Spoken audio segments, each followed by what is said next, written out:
about to right now, just in time. Okay, so notes 19, solving radical equations. So we're going to go and first talk about the solutions for radical equations, solving radical equations with one radical, then solving with more than one, bless you, and then some applications. Okay, so the first concept is solution to a radical equation. So a radical equation can be an equation that has one or more radicals that contain a variable. And it typically looks like a is equal to the nth root of a to the n power. So what we were talking about yesterday, how that nth root, that index, cancels with that exponent, and that's how they're getting a. Okay. We also have something called an extraneous solution, and all that means is it's a solution that doesn't make sense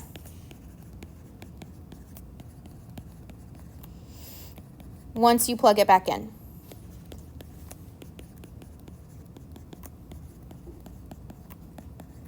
So it could be something where they're saying we get an answer. Let's say the answer is a negative number. We have to plug that negative number into a radical, and it's saying that the equation is equal to some positive number. Well, if we take the square root of a negative number, we know we're not going to get a positive real number. So that would be an example of an extraneous solution. Before, when we plugged in things, we would say, okay, it doesn't make sense, so it's no solution. Now we're just giving it an extra name, and that's just because we're talking about radicals here. Okay, so here are some steps for those of you who like to see it visually in words. So the first step is to isolate the radical. That's going to be the most important. If we don't isolate the radical, then it's going to throw off our math for everything else. The next step is to raise each side of the equation to a power equal to the index. So if we're trying to get rid of a square root, then we would do what to that radical? Not times it by square root. So like if we had the square root of something, how would I get rid of that square root? Square it, right? Whatever the same. So if I had the cube root of something, how would I get rid of the cube root? Cube it.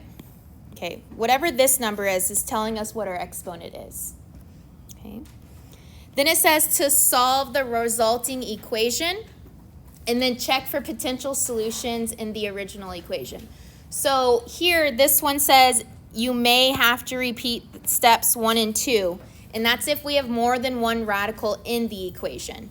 And we will do that towards the end, but we're going to start with the easy ones, and that is just involving one radical. Okay, so we'll start right here. Okay, so we have the square root of p plus 5 is equal to 9. So our first step is to isolate that radical. So here's our radical here, which means we need it to be the only thing on that side. So what do we need to move over? The 5. So I'm going to subtract 5 over. And I have the square root of p is equal to 4. And then how would I get rid of that square root? Square it. So I'm going to square both sides. So this is going to be squared here, which means the square and the square root cancel out. So I have p is equal to, and then what is 4 squared? 16. Okay. The next thing I need to do is I need to make sure that if I was to plug this back in, then I need to make sure it's giving me either a proper solution, extraneous solution, or if it doesn't make sense at all. So I'm going to check. So I have the square root of 16 plus 5 equals 9. We know that the square root of 16 is 4. 4 plus 5 equals 9. So 9 is equal to 9. So that means we have p equals 16 as a solution. Good evening.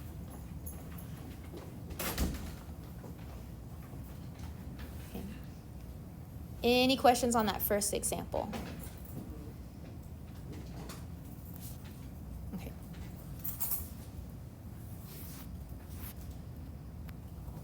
Okay, so the next one here, a little bit more complicated. We now have a cube root instead of a square root. We're still isolating the radical, so that's that entire thing, because all of that is under that cube root, which means we need to move what over to have it by itself? The 2. So how am I going to move it over? Add the 2. Okay, so I have the cube root of w minus 1 is equal to 4. Okay, now I need to get rid of that cube root. So I'm going to do what to both sides? Cube it.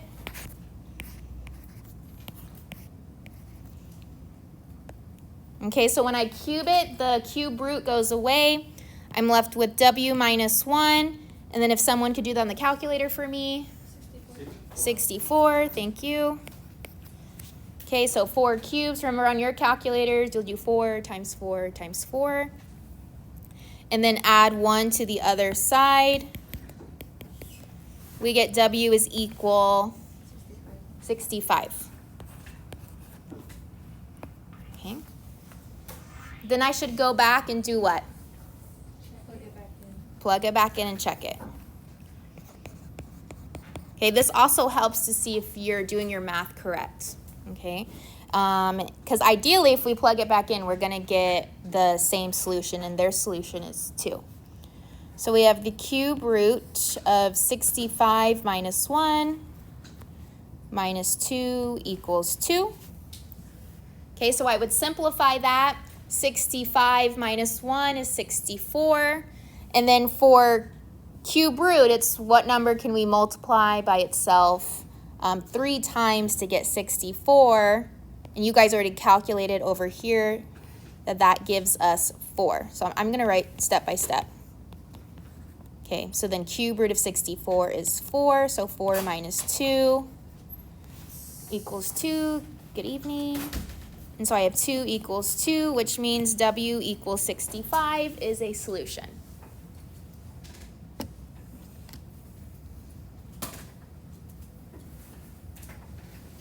Okay, so maybe a little easier than rationalizing yesterday.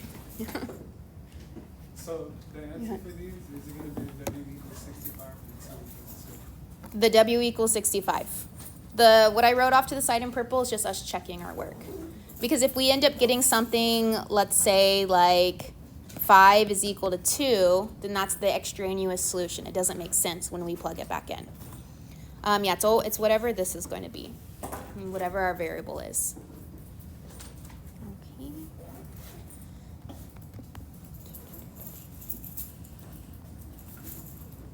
Okay, so let's look at the next one. Okay, so this one looks a little different because instead of our root, they give it to us as an exponent. So it says 7 is equal to x plus 3 to the 1/4 power plus 9. So what I would want to do in order to solve this is I want to turn this back into a radical. Okay, since we're dealing with radicals in this notes. So how would I turn this back to a radical?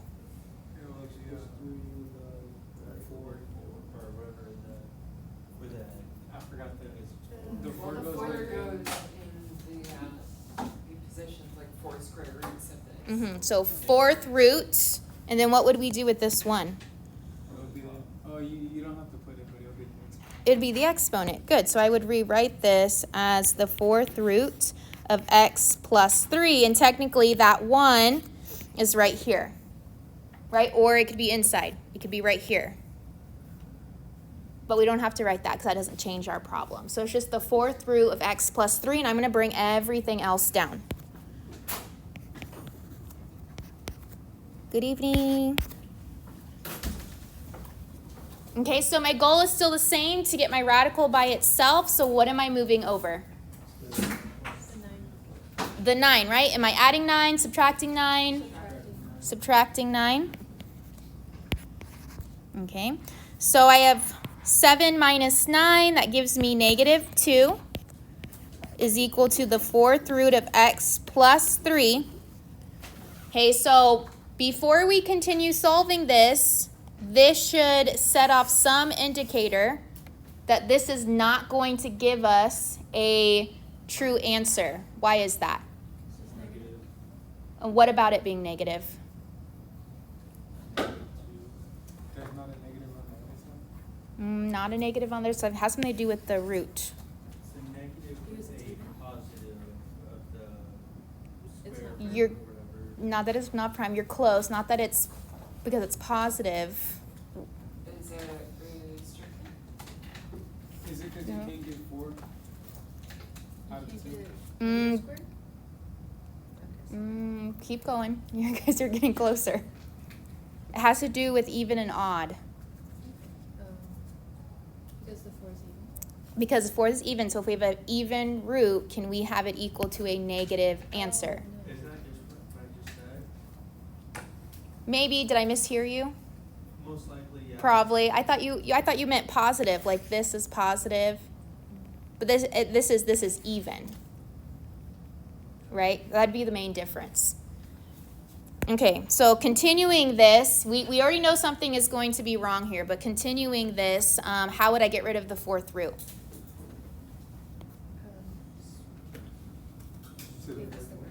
Raise it to the 4th power.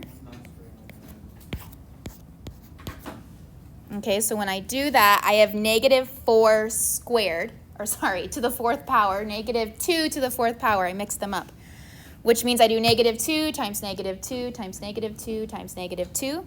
So I'm going to end up with a positive answer, and that answer is going to be what? 16. So 16 is equal to x plus 3. Okay, and then to solve for x, I don't know if I did the math wrong, but I got negative 16. negative, did you make sure your 2 was negative every time? Yeah, 2 negative times 2 negative times 2 negative. Okay, yeah, so I did miss one. You probably missed one, yeah. Yeah, because we have 4 of them, so we know we're going to do negative times a negative, which is a positive, negative times a negative, positive. No, I understand, and plus I know it's a little difficult with those simple calculators because you can't do the exponent on there. So last step to solve for x, subtract 3. So I have x is equal to 13. Okay. So before we see if this is an answer or not, we got to check it. And what you're going to notice is when we plug this in, we're not going to get the same answer like we were in the first couple. Okay, so if we check this, we have 7 is equal to, and I'm going to write it into the part where we did the 4th root.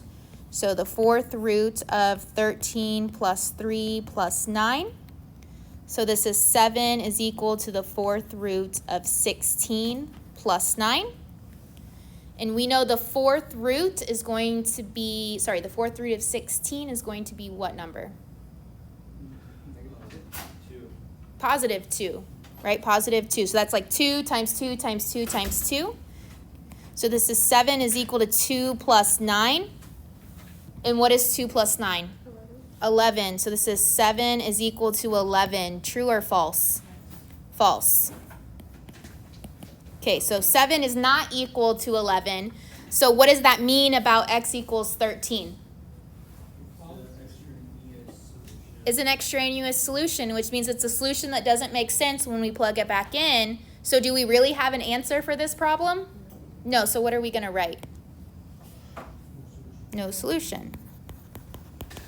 And for the notes, if you want to mention that this is an extraneous, well, how do I spell that? EOUS makes a solution. Okay, just to tie it back to the beginning of the notes.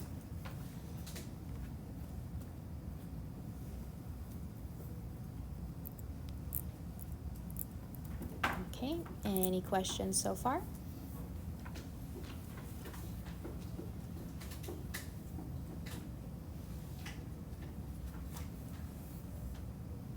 Okay, so if you're done writing this one down, go ahead and try the next one.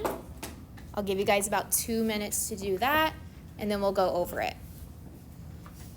So I can let everyone finish copying this down.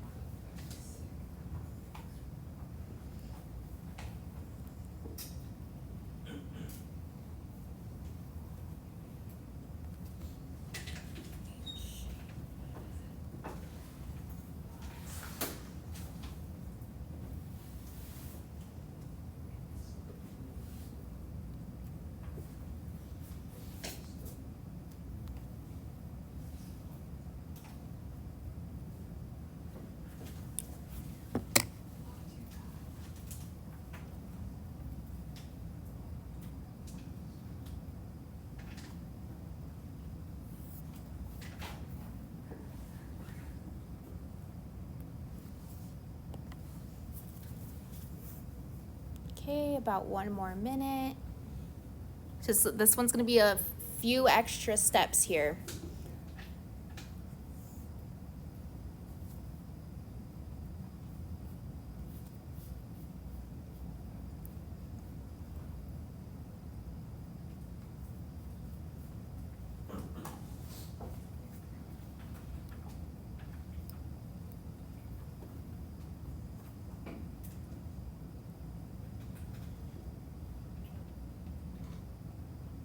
And it's okay if you don't get to the answer, just get as far as you can, and then I'll go over this in about 30 seconds.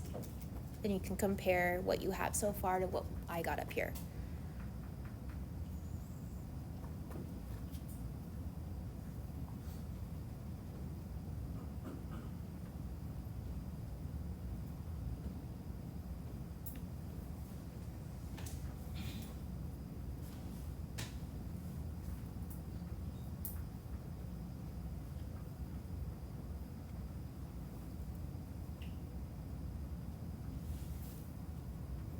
Okay, so let's go ahead and work through it.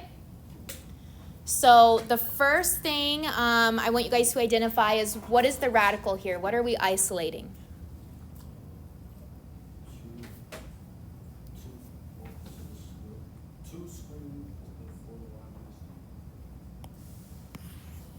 So does everyone agree it's this entire thing, or did someone isolate something different? I just did the 4y. Anyone else? Okay, so go ahead. I didn't know the two like stayed with the radical. Yeah, me neither. Yes, so what I would do is I would just simplify the radical. Do you have a question? I came out to 4y equals 4y. 4y is equal to 4y? Yeah. I mean, I'm not saying you're wrong, but let's go through it first and let's see. Good evening. So yes, you do want to go through and make sure if it does have that coefficient in the front, we're just isolating the radical, which means we have an extra step here. Not only are we adding or subtracting something from the other side, now we're going to have to end up dividing both sides to get rid of that 2. So the first thing I'm going to do is I am going to move that y over. So how am I going to move the y over? Minus y. Okay, so I have 2 square roots of 4 times y minus 3 is equal to 3 minus y.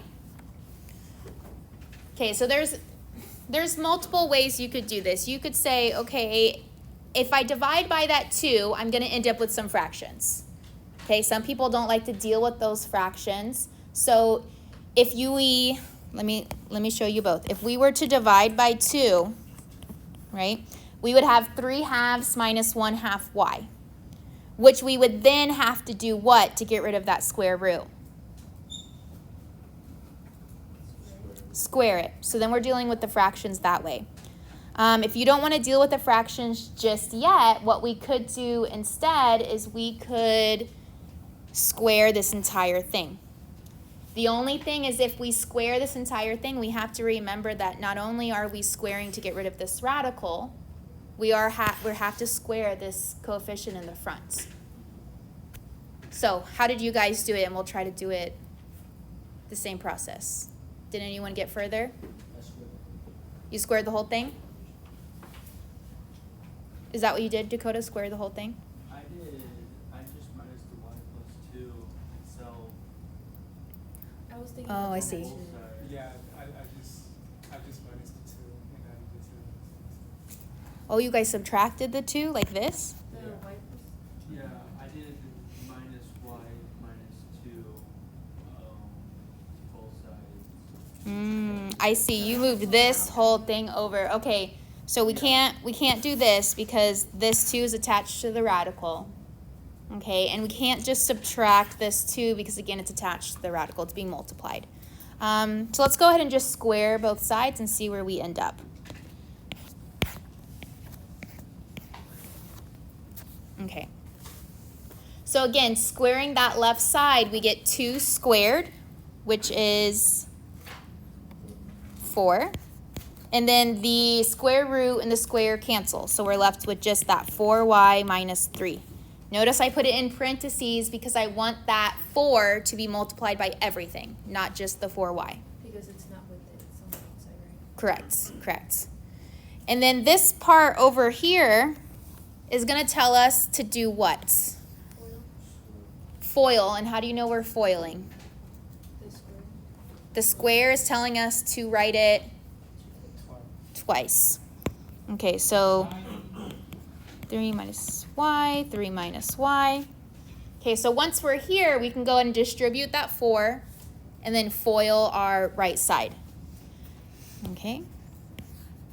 Then I'm just going to draw the arrows for the foiling.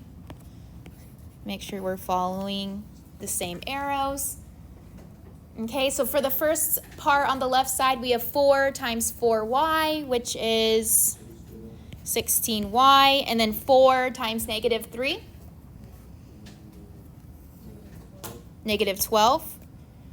Okay, then on the other side, we are foiling together those two binomials. We have 3 times 3, 9, and then the next red arrow, 3 times negative y, negative 3y. And then the first green arrow, negative y times 3, negative 3y. And then negative y times negative y. Positive y squared or negative y squared? Positive. Why is it positive and not negative? Negative and a negative is a positive. So plus y squared. Okay? The square stays. Yes, the square stays. Because it's y times y. So we're going to have y squared. Okay. So this should tell you at this point, what else are we doing?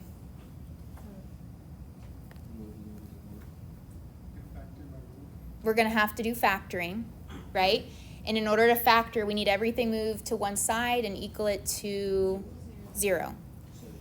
Okay, so it doesn't really matter which side we move it to. I'm just going to go ahead and move the left side to the right so I keep my y squared positive. Okay, so I'm going to subtract the 16y. Then I'm going to add 12. Okay. And then from here, we want to try to simplify this in one step, if you can. If not, write it in another step. But notice all of these are in terms of y. So we have negative 3 plus negative 3 plus negative 16. What would that be?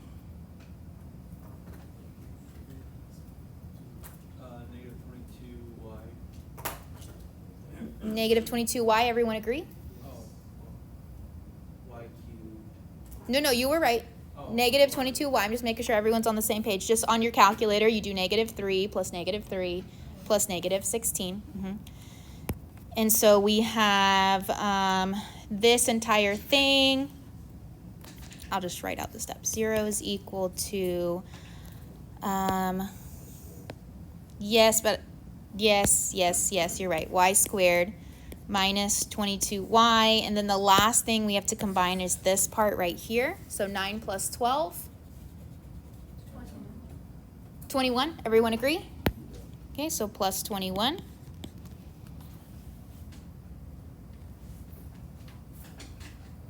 Okay, so we end up with the quadratic, which means we need to factor this. Okay. Minus 21 times negative 21 times Negative 21 and negative 1. So starting with a times c, we need to find two numbers that multiply to 21 but add to negative 22. And then negative 21 and times negative 1. Okay. And then good, if you did negative 21 plus a negative 1, we would get negative 22. Okay, so now that we have those factors, what's next? You gotta Group them. So that means instead of the negative 22y, what am I going to write? Negative 21. y. Correct, negative y. Does it matter the order that I do it? No. No. Is there a way that's going to make it easier on us? You can do the negative 1 first. Negative 1y first. Okay, so we have 0 is equal to y squared minus y minus 21y plus 21. Do you see now why we chose this order? Okay. Again, it doesn't matter. You're going to get the same answer no matter which order. But we want to make it easy on ourselves. So we have both of them in terms of just 1, and then both of these in terms of that 21. Okay, what's our next step? Factor by... Okay, good. Factor by grouping. And then you said greatest common factor. So we're going to do the GCF of the first parentheses, which would be what? Y. So we have y. And if we take out the y, what's left over? Y minus 1. Which means our goal is to get y minus 1 in the next parentheses. So what is the GCF of the next one? Negative 21. So minus 21, and then we have y minus 1. Okay, which means we have what two factors? Y minus 1 and y minus 21 equals 0.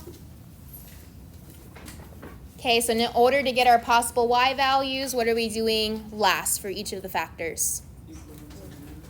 Equal them to 0. So I have y minus 1 equals 0 and y minus 21 equals 0, which means the first one, this is y is equal to 1, and this one is y is equal 21. I should have gave you guys more space on the page. Okay, because are we done? No, what do we have to do now? We have to check it. So let's start with, and I know you guys are out of space, so I am going to check it off to the side over here. Okay, so first I'm going to check y is equal to 1. That's not going to be enough room for me. I am going to check it down here. Y is equal to 1, so I'm going to plug it into my original one up here. So I have 1 plus 2 square roots of 4 times 1 minus 3 is equal to 3. Okay, now I'll zoom that in some. So I'm plugging in 1 first. Okay, so simplifying just my radical, I have 4 times 1, which is 4. 4 minus 3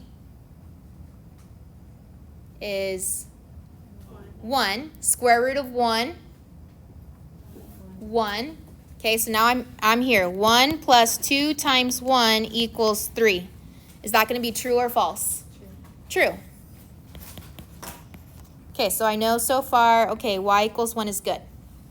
Okay, what's the other one I need to check? Good, the 21, so I'm going to check that one as well. I have to check with both. Because right now I only proved that y equals 1 is my answer. Now I got to check if y equals 21 is.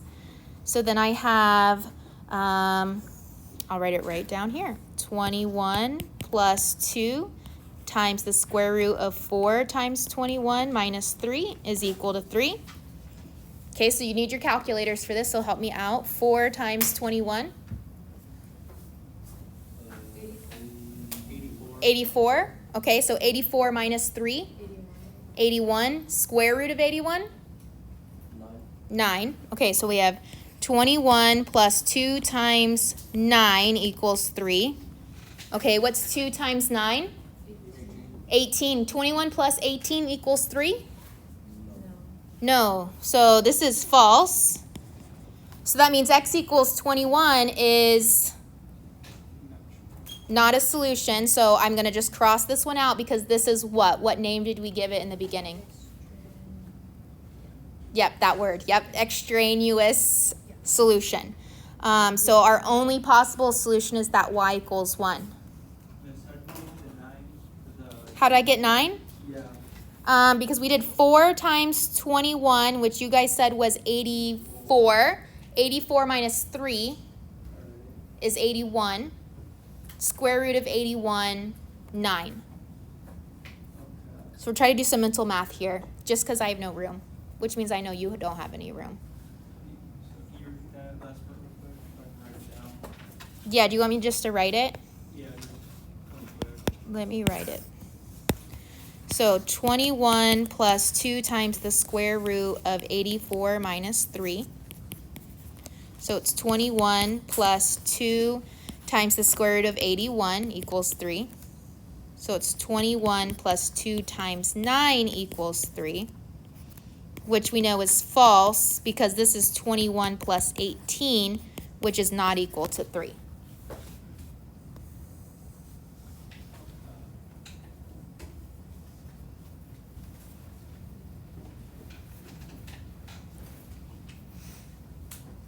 That was a fun one.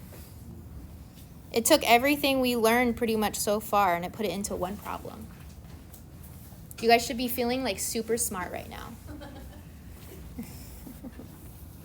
Okay, thank you.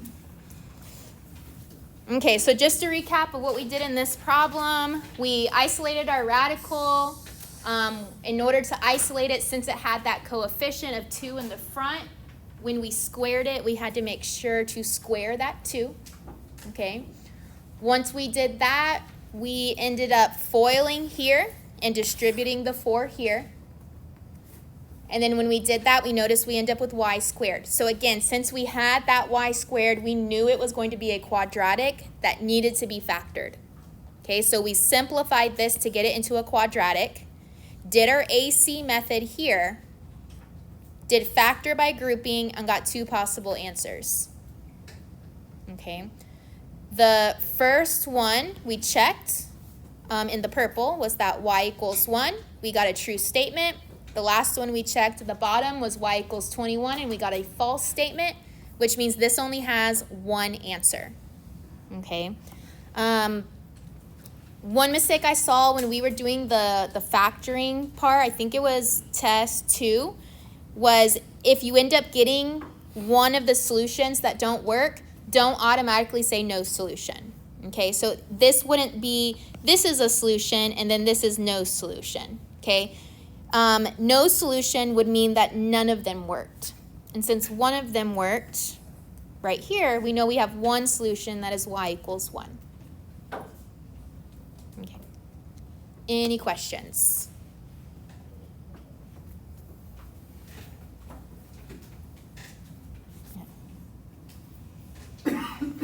Okay, so now we're going up one more.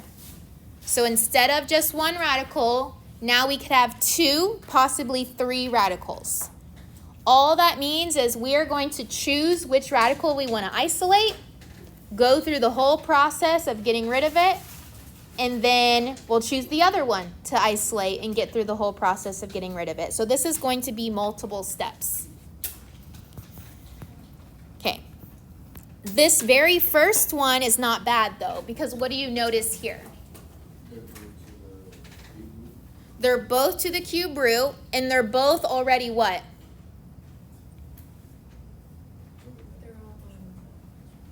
They're isolated, right? They're both isolated. So because of that, we can go straight into cubing both of the radicals. Because, again, they're both isolated, right? We didn't have to add or subtract a number over to the other side. Okay, and they're both the same nth root, which is the cube root. So when I do that, what's going to happen with the cube root and the cube? Cancel out. So I have 2x minus 4 is equal to 1 minus 8x. Cube root's completely gone.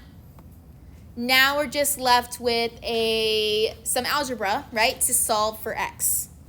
Okay, so just like we did in the very beginning, all the x's need to go to one side, all the numbers to the other side. Doesn't really matter which side you choose. I'm going to go ahead and move my x's to the left, just so they're already in that proper notation. And then I'm going to move my negative 4 over to the other side.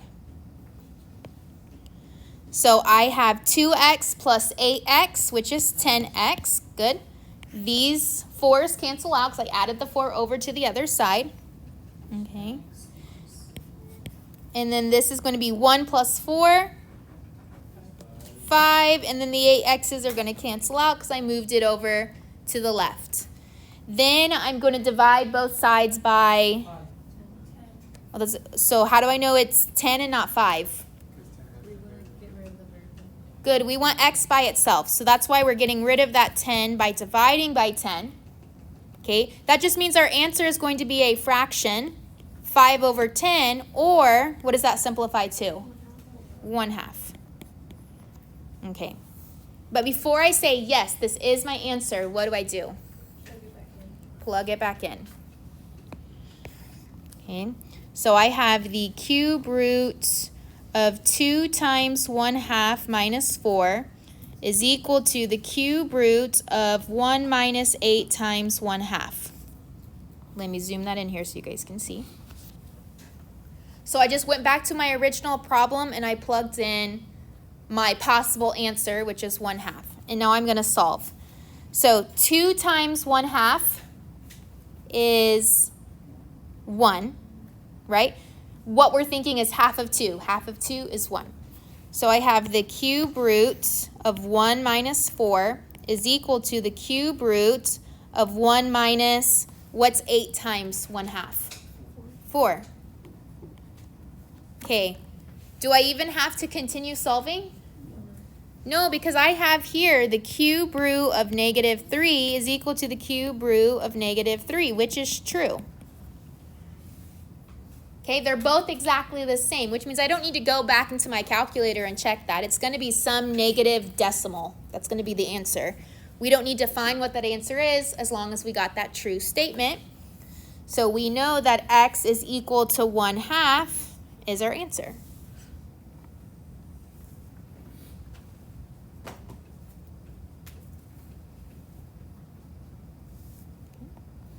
Any questions so far?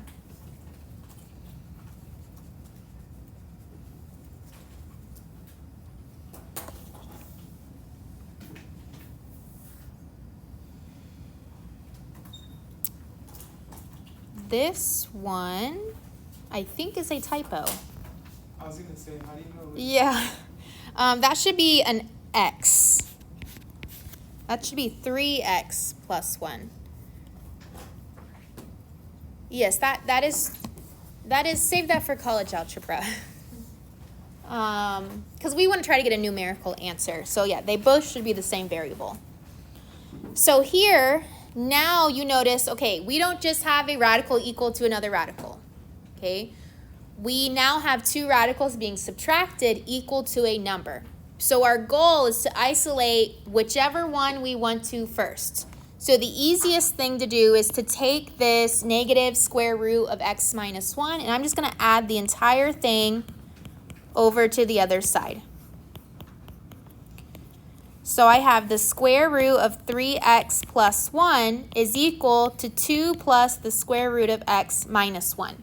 I can't combine them because one's just a number and one is a radical. But my goal here is to isolate one of the radicals. Okay, so I'm choosing this one to isolate.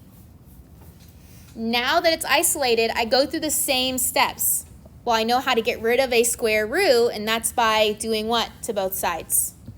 Squaring it. So I'm going to square. So on the left, what's going to happen is that radical and the square cancel out, and I'm left with 3x plus 1. I did my job. I got rid of the first radical. But what's going to happen on the right side? Not quite. What does this square tell us to do? Cancel out To FOIL, so which means we need to write it twice. Okay, so what you guys are thinking of, like, okay, I got to make sure I square that and square that, only applies if everything's being multiplied. So if this was 2 times x minus 1. But since we have some type of addition or subtraction here, this means we have no choice. We have to FOIL it. So we're writing it twice and then using the FOIL method. So drawing my arrows for the first one, then the second one. So I'm just writing down 3x plus 1, bringing it down with my problem. And then I'm going to start following my arrows. So on the first red arrow, I have 2 times 2, which is 4. Then I have 2 times the square root of x minus 1, which is just 2 square roots of x minus 1. I just put it together. Okay, on the bottom, the first purple arrow, I have the square root of x minus 1 times 2, so it's the same thing, plus 2 square roots of x minus 1. And then that last purple arrow, I have square root of x minus 1 times the square root of x minus 1, which is the same as saying the square root of x minus 1 squared, because they're exactly the same.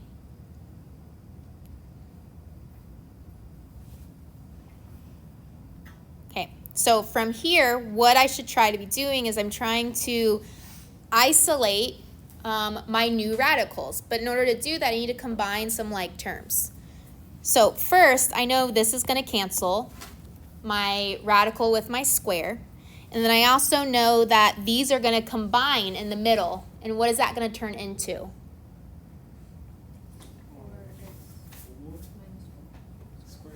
4 square roots x minus 1. Good. So this is 3x plus 1 equals 4 plus 4 square roots of x minus 1 plus x minus 1. So now if you look at this entire problem, how many radicals are there? 1. So we're going to do the whole isolation process again. Okay, so again, if we have more than 1, we have to go through that process that many times. We have 2 radicals, we're going through the process twice. If we have 3 radicals, we're going through the process 3 times. So going through that same process, I want to get 4 square roots of x minus 1 by itself, so I need to move over what?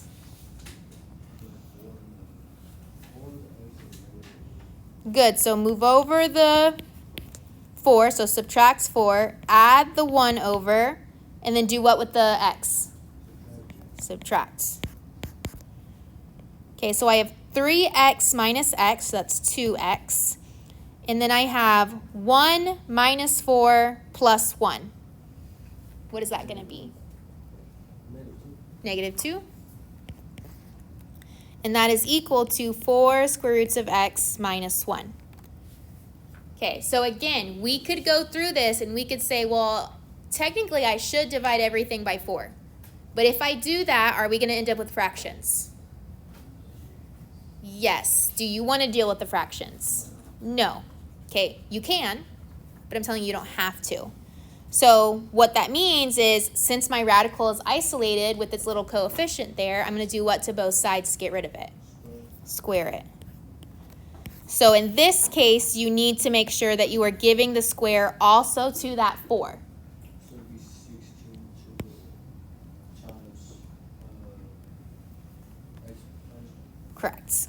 So this would be 2x minus 2 times 2x minus 2. I write it twice. And this is equal to 16 times x minus 1. 4 squared is 16.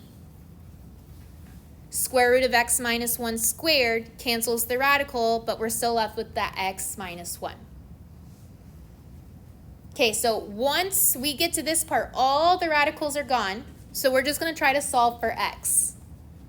But I can tell you now, just by looking at what I'm foiling, I know I'm going to end up with a square, like an x square, which means after I do this, I'm going to have to do what? Factor. So foiling these.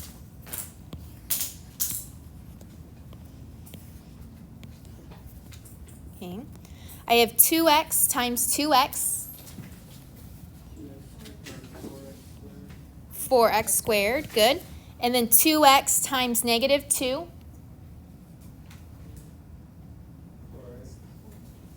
Close. Negative 4x. And then on the bottom now with the red arrows, negative 2 times 2x. Negative 4x. And then negative 2 times negative 2. Positive 4. And then on the other side, I need to just distribute that 16. So 16 times x, 16x, and then 16 times negative 1, negative 16. So since here I see this tells me I need to make sure I have this equation equal to what? 0. So I'm going to move the 16x over, and I'm going to add the 16 over. So I have 4x squared, and then what is all of this going to add to?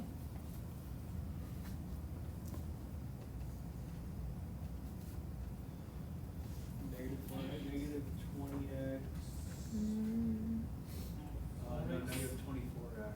Negative 24x, right? Because negative 16 and negative 4 is negative 20. And negative 20 plus another negative 4 is negative 24. So negative 24x. And then what's 4 plus 16? 20 equals 0. Before I start factoring, I want to make it easier on myself. So I need to see if I can take out a GCF. And what would that GCF be? 4. So I'm left with x squared minus 6x plus 5. Okay. So I need two numbers that multiply to 5 but add to negative 6. 1 and 5, both positive, both negative. Both negative. So negative 1 times negative 5 is positive 5. Negative 1 plus negative 5 is negative 6. So that's good. I could go straight into factor by grouping, just like I did on the previous one. But who remembers what I can do if I have this special case here? Just You can just straight, put those in. minus 5x minus 1x. Yes, close. I know what you're trying to say. I can just put them straight into factors. So this is x minus 1, x minus 5, bring down the 4 equals 0. And again, I was only able to do that because a is equal to 1. Okay, a is equal to 1. If a is equal to any other number, which means I can't take out a GCF to make it simpler, I have to always do factor by grouping. Okay, so from here, I know I have what two possible answers? 1 and 5. Yep, I said them both equal to 0. I get x equals 1 and x equals 5. And then my very last step, check them. So We don't have to do anything with the 4. I don't have to do anything with the 4. Because technically what I'm doing is I'm doing this. I'm doing 4 equals 0, which is false, right? That doesn't make any sense, so that's why I skip it. And we just needed the x's. Correct. So I go back to my original one all the way up here. This is what makes math fun, all these steps. Okay, so I'm going to first plug in x equals to 1. So this is the square root of 3 times 1 plus 1 minus the square root of 1 minus 1 equals 2. Okay? So looking at this, 3 times 1 is 3. 3 plus 1, 4. What's the square root of 4? 2. Okay, then I do the next one. 1 minus 1, 0. Square root of 0, 0. So then I bring down the minus 0 equals 2. So I have 2 equals 2. True or false? True. Which means x equals 1 is my answer. Then I have to check x equals 5. So I have 3 times 5 plus 1 minus the square root of 5 minus 1 equals 2. So I go over here and I check. So I have 3 times 5, 15. 15 plus 1, 16. square root of 16. Ooh, not 8, 4, right? Okay, bring down that minus. I have 5 minus 1, 4. Then I have the square root of 4, 2. Good, it's negative 2 because that minus sign on the outside. So that equals 2. So 4 minus 2, 2. 2 equals 2. True or false? True. So in this example, we had 2 possible answers. Yes. How does 3 times 5 plus 1, Equal 4? yeah, So 3 times 5 is 15. 15 plus 1 is 16. The square root of 16, yes, equals 4.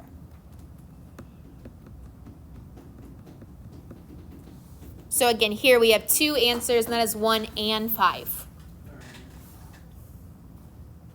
Get another one that after we do, we feel very smart. Or accomplished, at least. Okay. Any other questions before we move on to the next one?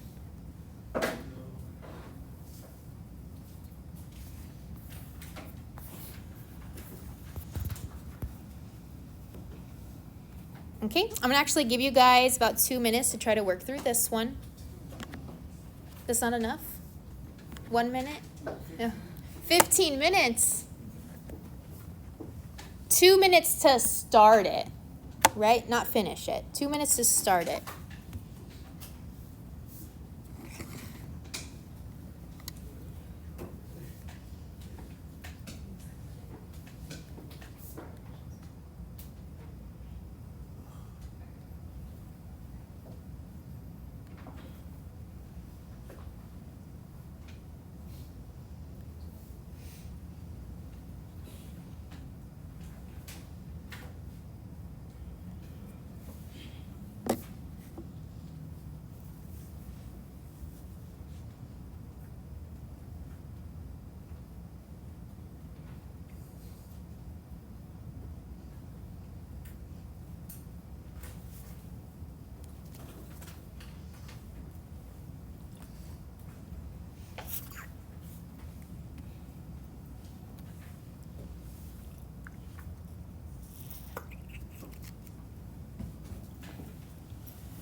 Okay, less than a minute, and then we'll go over it.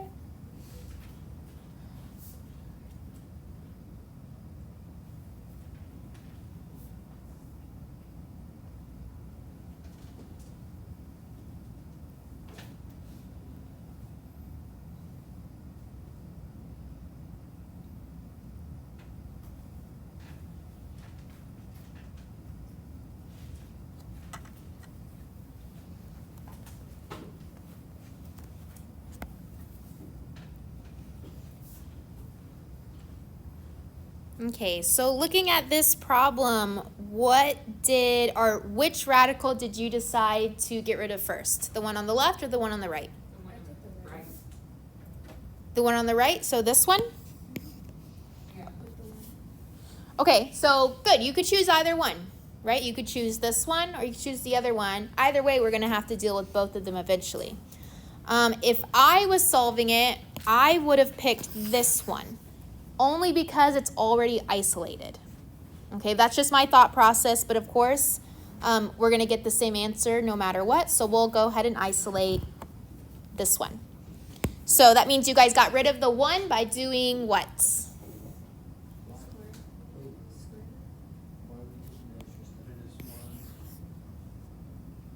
That's what majority picked, this one. But you can choose the other one.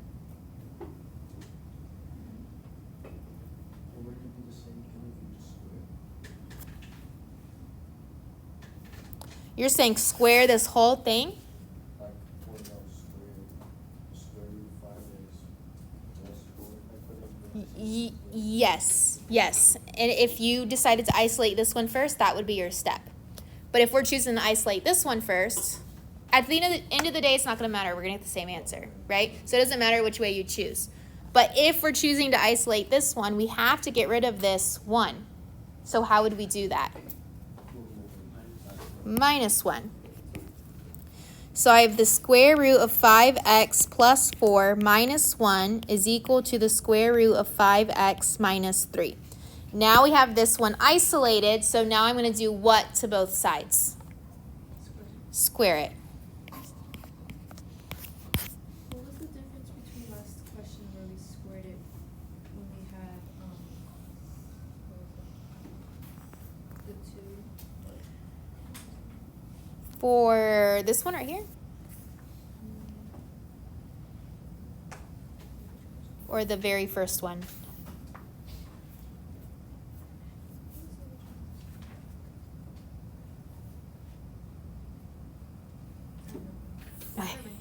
If you think of it, let me know. Okay, so we're going to square this, which means this radical and this square cancel out. And then the other side, I have to write the parentheses twice. So this is the square root of 5x plus 4 minus 1 times the square root of 5x plus 4 minus 1 is equal to 5x minus 3. Okay, so in order to simplify my two binomials, I need to FOIL. Okay. So I have the square root of 5x plus 4 times the square root of 5x plus 4. So that's the same as saying the square root of 5x plus 4 squared, because it's the same thing. And then in the next purple arrow, I have the square root of 5x plus 4 times negative 1. So that's just going to be minus the square root of 5x plus 4. And then on the first red arrow, I have negative 1 times the square root of 5x plus 4. Again, negative square root of 5x plus 4. And then the last red arrow, negative 1 times negative 1 gives me positive 1. And then I set it equal to 5x minus 3.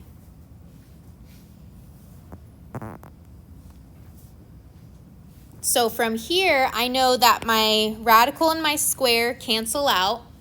And I also know I can combine these into one radical. And what would it be?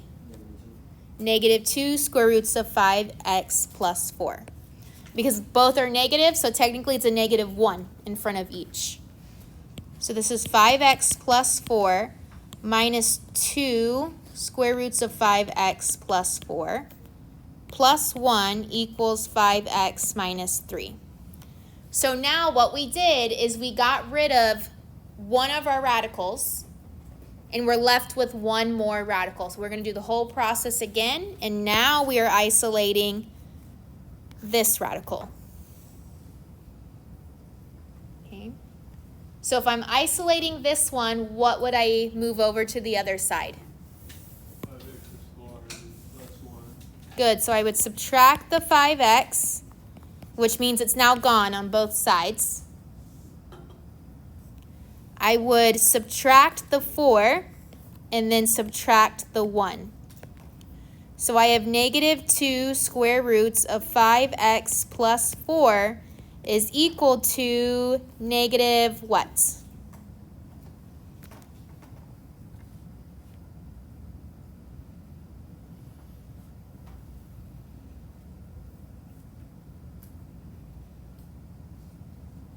it Negative 8. So negative 3 and negative 4 is negative 7. Negative 7 plus a negative 1 is negative 8. So here would be a case where it's okay for us to divide both sides by the negative 2. Because are we going to end up with a fraction? Yes. No, right? Negative 8 divided by negative 2 would give us positive 4, right? So I'm going to divide both sides by negative 2. And so I have the square root of 5x plus 4 is equal to 4. So remember, we only want to do this. We only want to do the dividing part if it's not going to leave us with fractions. Because fractions are going to give us a opportunity to make more mistakes. Okay, so we want to try to avoid that. So since this didn't give us a fraction, it was okay that we divided by -2, and we got -8 divided by -2, which is a +4. And then what do I have to do to both sides to get rid of the radical? Square it.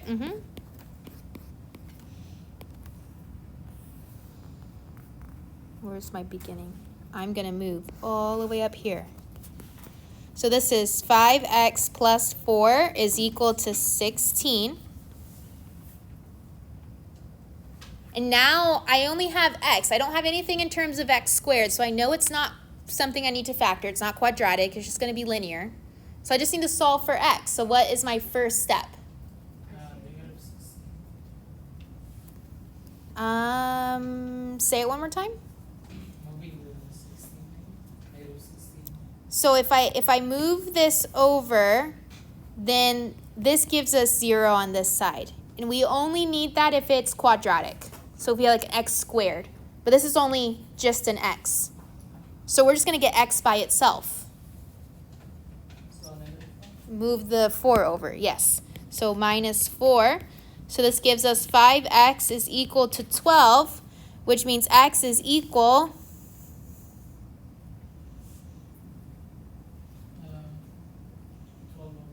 12 over 5.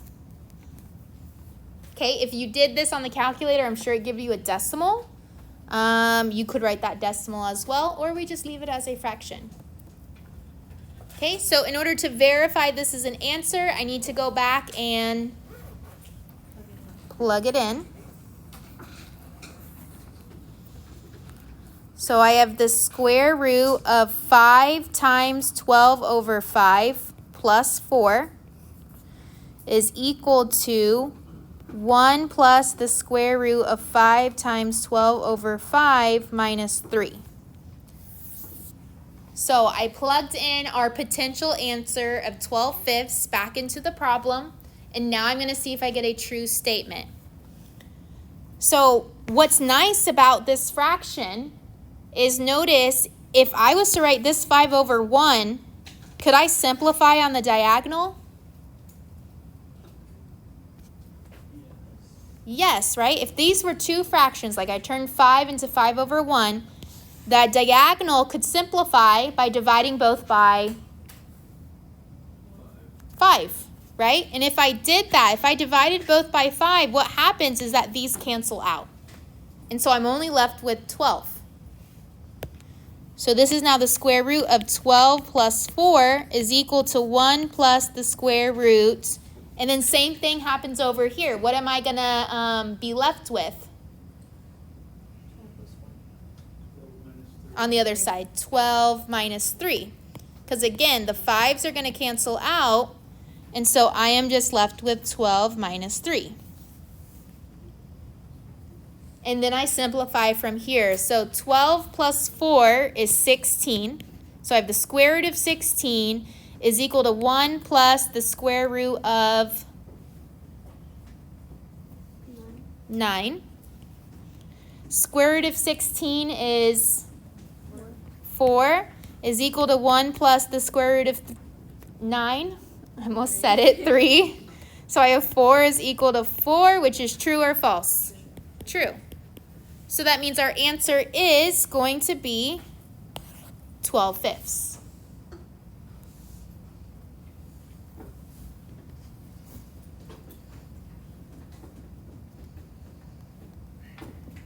Okay, so for the test tomorrow, I will guarantee you that there will be one that looks like this, right? Very simple. You just have to raise both sides to that exponent. But there will also be one that looks like this, right here, where you have to isolate the radical, and when you do that, you end up with a quadratic that you'll have to factor. Because what this will show me is that you can now put everything together that we've done so far. Okay.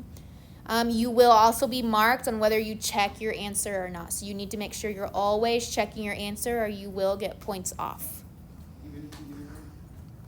Even if you did it right, you need to check. Don't worry, in the instructions I'll say check.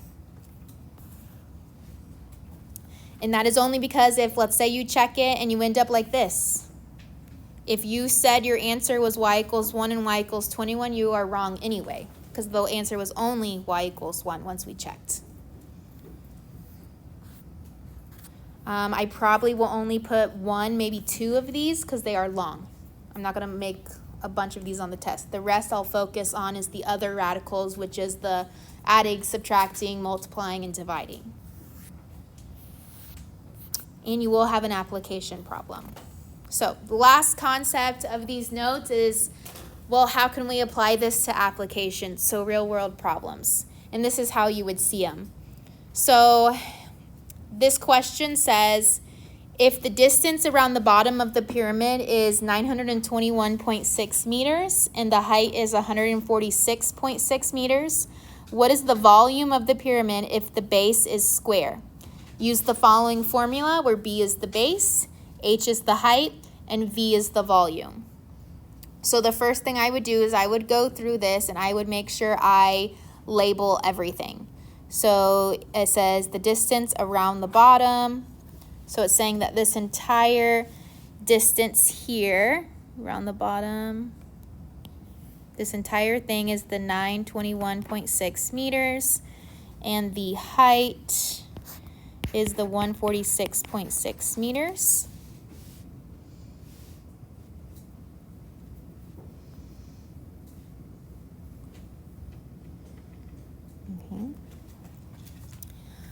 However, it doesn't give us what the value of B is. So that's why it gives us this formula over here. So it gives us that B is equal to the square root of 3V over H. Well, what we're going to do here first is we're going to get rid of that radical, because that's what all this notes was about, was solving by getting rid of the radical. Notice that this radical is already isolated on this side. So I'm going to do what to both sides? Square it.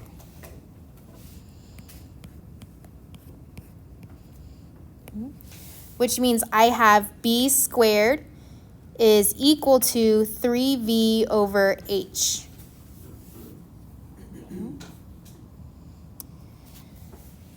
And so from here, my goal now is to try to find what the volume is. So the equation for volume, which means I need to isolate V. So in order to do that, I need to get rid of that divide by H. So how would I move the H over to the other side? Multiply. So I'm going to multiply both sides by H. These H's will cancel when I do that. So I'm left with H times B squared is equal to 3V. And then my last step would to get to V by itself by getting rid of that 3. And how would I get rid of it? Divide by 3. Okay. Which means I have that volume is equal to height times base squared divided by 3.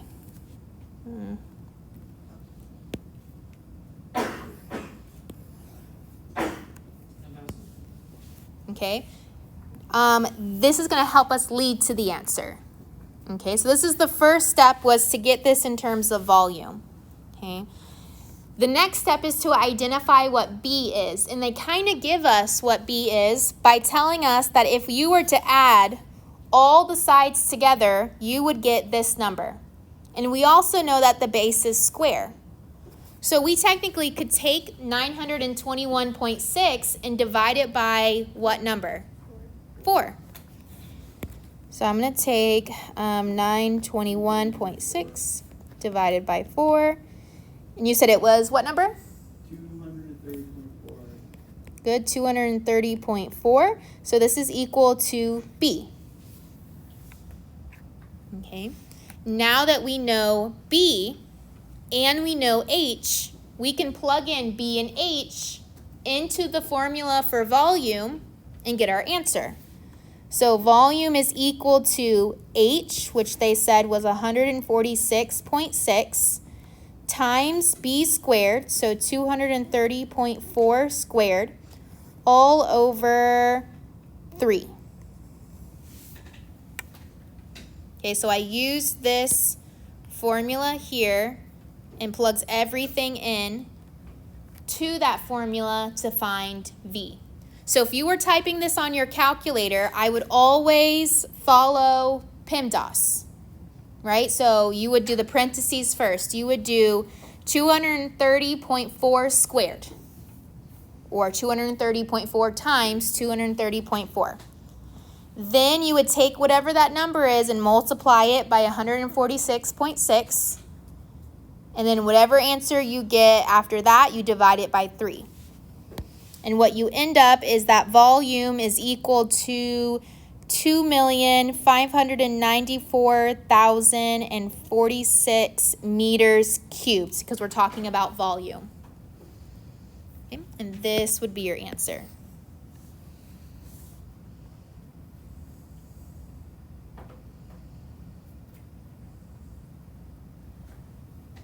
So the biggest mistake I could see happening is if you just put these numbers in incorrectly on your calculator.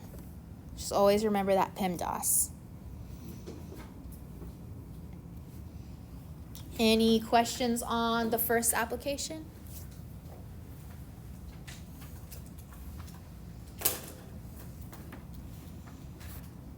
Okay. Next part says, use the following equation and graph to answer the 2 questions below. So it gives us an equation, s of x is equal to 3.8 times the square root of x. And it's saying that x has to be greater than or equal to 0. Why is this our restriction? Because it's a speed. Yes. Okay. Yes, but also just looking at this part, why does that have to be greater than or equal to 0? Because the square root. Because you can't take the square root of a negative. You can't take the square root of a negative, so that's why that restriction is there. And then yes, we are talking about speed, and we don't usually write speed as a negative thing. It's usually always positive. Okay? So for the first example, or the first question, it says find the speed of a car before the brakes were applied if its skid marks are 361 feet, typo, long. Okay. So looking at our graph, this is going to tell us which one is x, which one is s of x. Notice that it says length of skid marks in feet, and that is on the x-axis. And then this one right here, this is speed, miles per hour, and that is on the y-axis. So which means 361 is going to be x or y? X. So this is x. Okay. Which means we're just going to take that number and plug it in to our x value. So we have s of x is equal to 3.8 square root of x.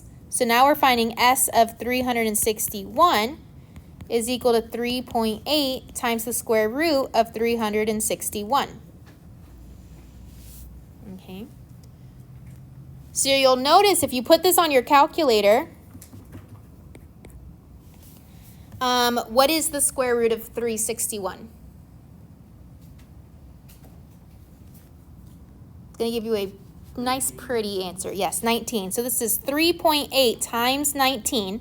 So you do the square root first on your calculator and then take that answer and multiply it by 3.8. And what do you guys get? 72.2. And what would be our unit since we're dealing with an application problem? We plugged in feet for length of skid marks, which means we got back a y value, which is miles per hour. So this is our answer.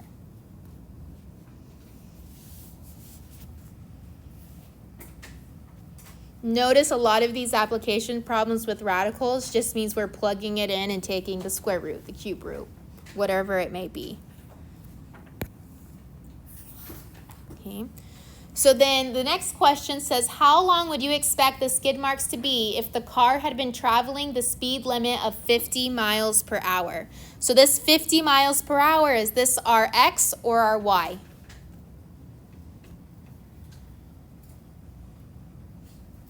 Looking, the Y, right? Because if we look at the table, we see miles per hour is on Y. Okay. About 175. Okay, good. And you're getting that guess based off of the graph? Yes. That is a very close guess. Okay, but since we are given the equation, we can plug it in and find the exact number. So again, our equation is S of X is equal to 3.8 times the square root of X. Okay. In this case, S of X is Y, right? So I'm going to plug in 50 into S of X. So I'm going to write that off to the side. This is the same as Y. So I have 50 is equal to 3.8 times the square root of X, which means I need to isolate X, which is that radical, that square root, in order to find out what our answer needs to be. So what I would do first is I would divide both sides by 3.8. And we're not going to end up with any fractions because it's going to be a decimal, because I'm dividing by a decimal. Okay? So when you do that, what do you get? 13 points. 13 unless you round it. 16. Give me 3 decimal places. 157 decimals. 157. What's the next number after, though? 8. So it'd be 158. Right? So with application problems, we want to try to round. If we have decimals, try to give at least 3 of them because we want our answer to be as exact as possible. So the less decimals you put, the less exact our answer is. So we're going to try to just put 3. So this is equal to the square root of X, which means our last step is what? Squaring both sides, because we want to get rid of that radical. Okay, so what do you get if you square 13.158?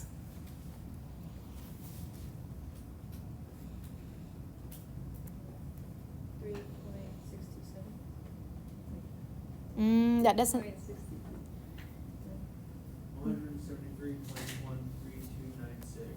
Yes, so X is equal to 173. What was your other decimals? 13296. 1329, so 133, which, since all of our X values are just in whole number, right, feet, we could actually say that this is approximately just 173 feet.